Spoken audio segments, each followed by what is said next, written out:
Greetings. I am Chess Comet, and today we're going to go over the game Ponomariov versus Alexei Shirov. This game was played in the year Weekend Z in the year 2003.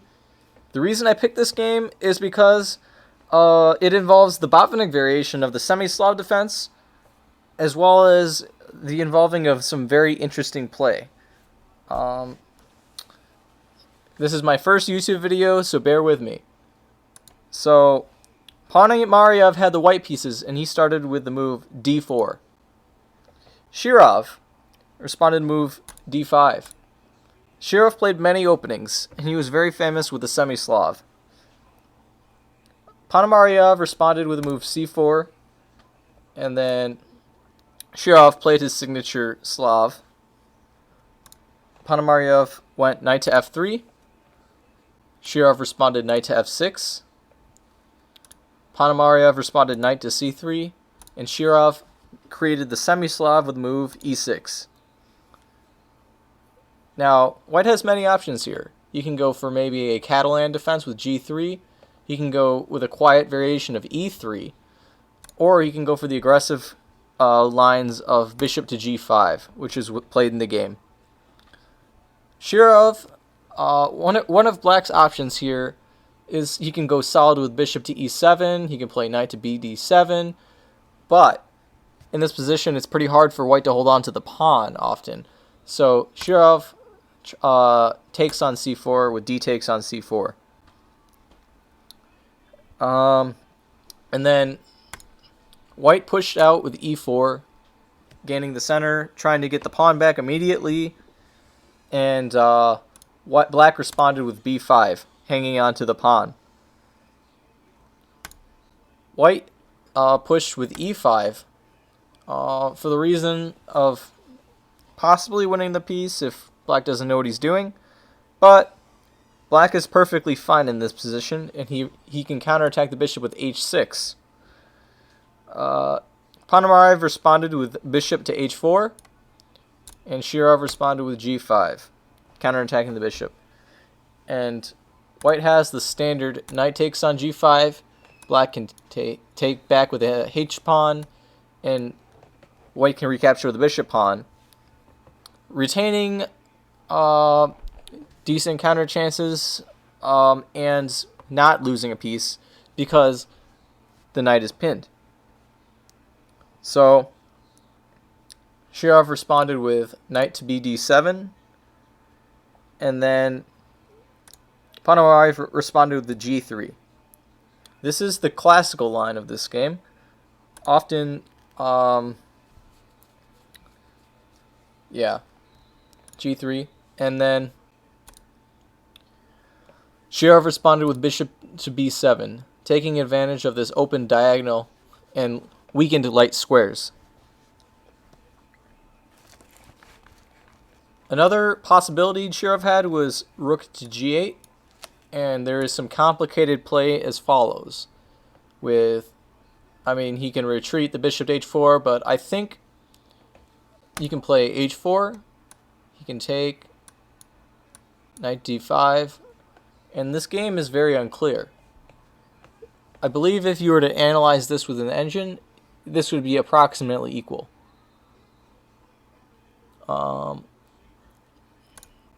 Back to bishop b7. Ponomariov responded with bishop to g2, attempting to neutralize this bishop on this long diagonal. Black responded with queen b6, and white has to regain the piece with pawn takes on f6. Black castled queenside, white castled kingside, and black played the standard c5. Now if you take stock of this position, you can see black has a queenside majority of pawns, and white has it's a passed pawn up there, and I guess you could say a kingside majority. There are many types of games in this system. White can push up with h4, h5, a6, and go for the h-pawn queening, or he can attack f7. If f7 drops, black is in hot water. very dangerous because this f6 pawn becomes a bigger asset. Here I think both pieces, everyone has equal position here. So anyway, Ponomariov pushed with d5, trying to retain that space advantage and trying not to let those pawns start rolling, or trying not to activate the dark square bishop with an unnecessary trade on c5. Or even the knight could take too. So d5 is a great counter thrust. And Shirov starts trying to get those pawns rolling on the queen side. Ponomariov played knight to a4. Shirov played queen to b5. And a great undermining move by Ponomariov, he played a3. And now Shirov took back with e takes d5 in the center. That's a very sharp choice he picked. Another idea he could do is knight to b8, trying to reroute it maybe to a better square like c6 maybe or something, and also activating this rook and having a solider way of regaining the pawn. However, this runs into queen to d4, I believe. Or, oh yeah, wrong. Not queen d4. This runs into a takes and queen d4. Attacking there.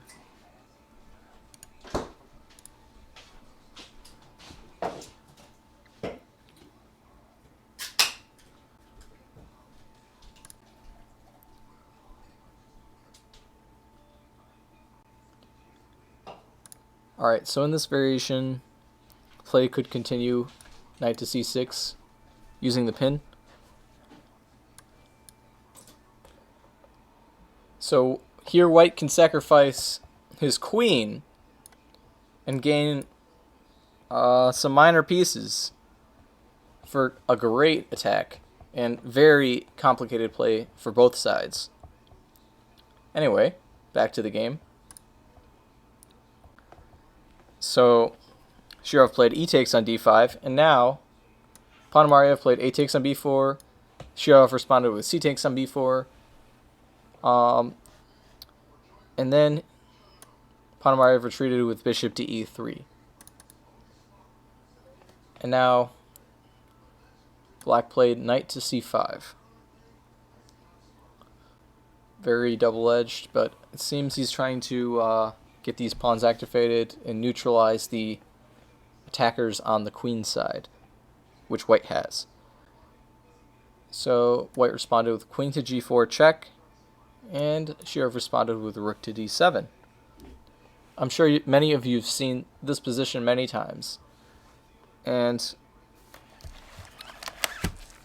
I'm sure you also probably have seen the game of Shirov versus Ivanchuk.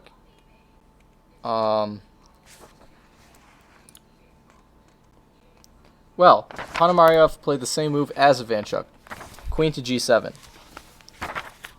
Now, before, Shirov was this position was completely unknown back in the past, and Shirov didn't have his analysis planned out for this variation, which Ivanchuk played, and he had a very brilliant game.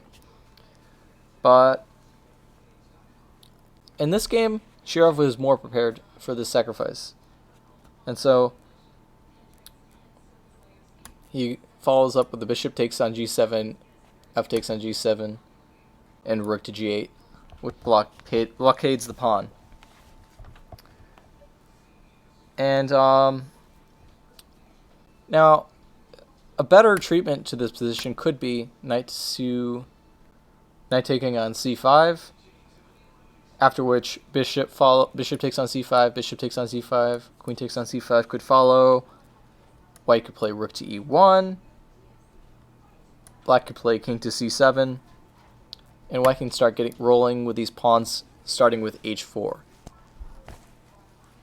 Again, this position is very double-edged, and white is trying to break through on the king side Black is trying to break through on the queen side.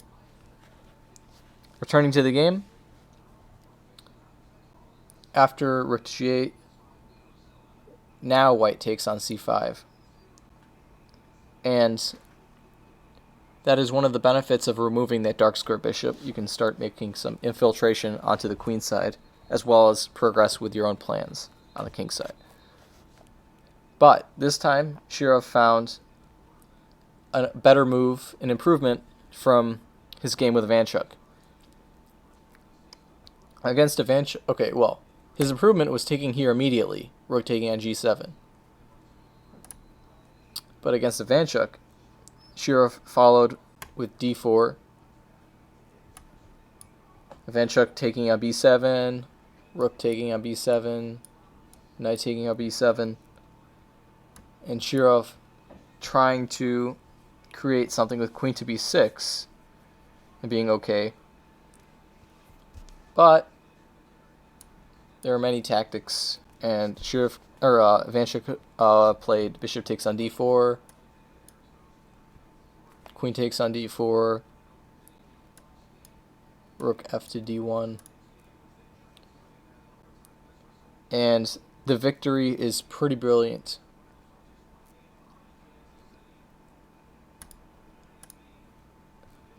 Likewise, Black could try rook to c7 and trade like this, but I mean, in any route, it's going to be very dangerous. And it is difficult, I mean, for white to even claim an advantage. But Ponomariov plays the strong rook, knight takes on d7, removing the rook. And white is trying to create many threats.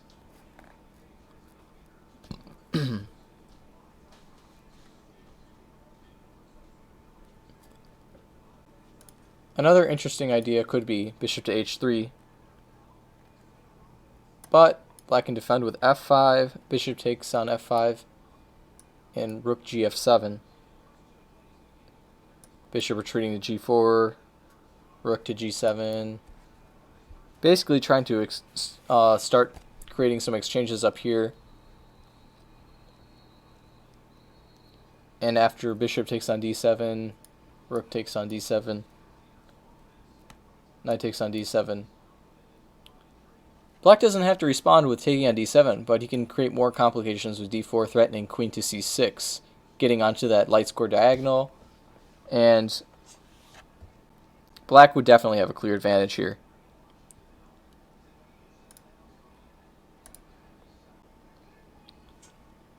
Also, white could also go for maintaining things with bishop to d4.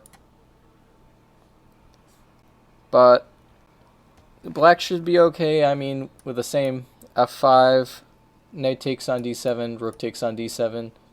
And the difference with the other variation is the tempo here is better at the preventing of bishop to h3.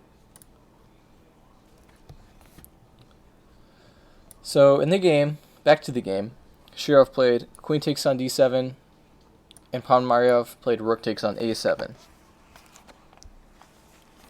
And then here, Shirov took a long time in thinking about his next move.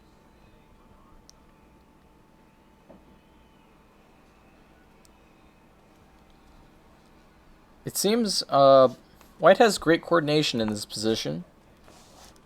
I would still say it's pretty equal. They have different plans. Shirov played this creative idea of rook to g6. He wants to trade rooks and consolidate, or he wants to sacrifice the exchange against the dark square bishop and create some great play from there. Ponomariov responded with rook f to a1. Doubling rooks, pretty standard, but sadly it's a mistake. was more accurate, I think, to play rook to d1 and play could follow with rook to a6, rook takes on a6, bishop takes on a6, and rook takes on d5. But white has queen to a4. Just looking at the back rank. And play is very complicated here. Back to the game. Shirov responded with his favorite move he had in mind, rook to e6. And white, trying to avoid that dangerous exchange sacrifice, played bishop to d4. But what could have happened is rook to a5, rook takes on e3, f takes on e3, queen e6 attacking the pawn, and rook to e1. Balanced chances, perhaps. Back to the game. Shirov played rook to e2, infiltrating around the 7th rank, and white got his pawn rolling on the king's side with h4. Black played rook to d2. It's attacking the bishop and putting pressure on the b2 pawn with this move. And white retreated the bishop to e3. Shirov snatched the b2 pawn, and Ponomariov responded with rook 1 to a5. But in this position, it could be a little too late. Black can get these pawns rolling, and Shirov played e3. Or b3, sorry.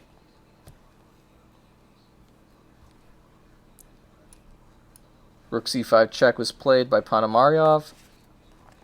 Shirov responded with king to d8. And Ponomariov played rook takes on b7. And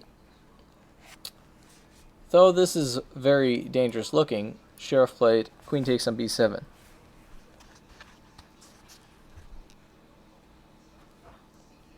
And here it seems Ponomariov could be winning back some material, and he played rook takes on d5.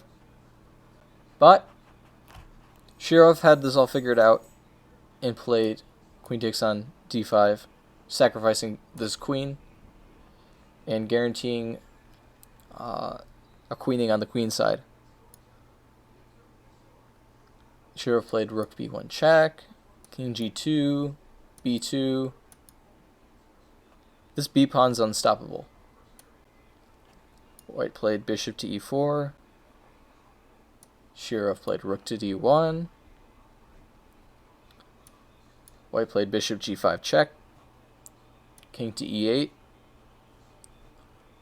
bishop to f6, and Shirov finally queens his pawn. And after bishop takes on b1, rook takes on b1, h5, it seems white has something maybe happening on the h file with the bishop protecting the queening square, but Shirov has time, and he plays king to f8. White plays g4. Another possibility is he could play f4, rook to b3, king to f2, rook to d3, king to e2, rook takes on g3, and the game is still lost in this variation. So back to the game. White played g4. Shirov played rook to d1. Ponomariov played bishop b2. And Shirov solidifies with king to g8. And here, Ponomariov resigned because there's no hope of queening the h-pawn, because the light square h7 is under great control, and black can make progress with his c-pawn. Anyway, thanks for watching. Make sure to subscribe and see you soon. Thank you very much.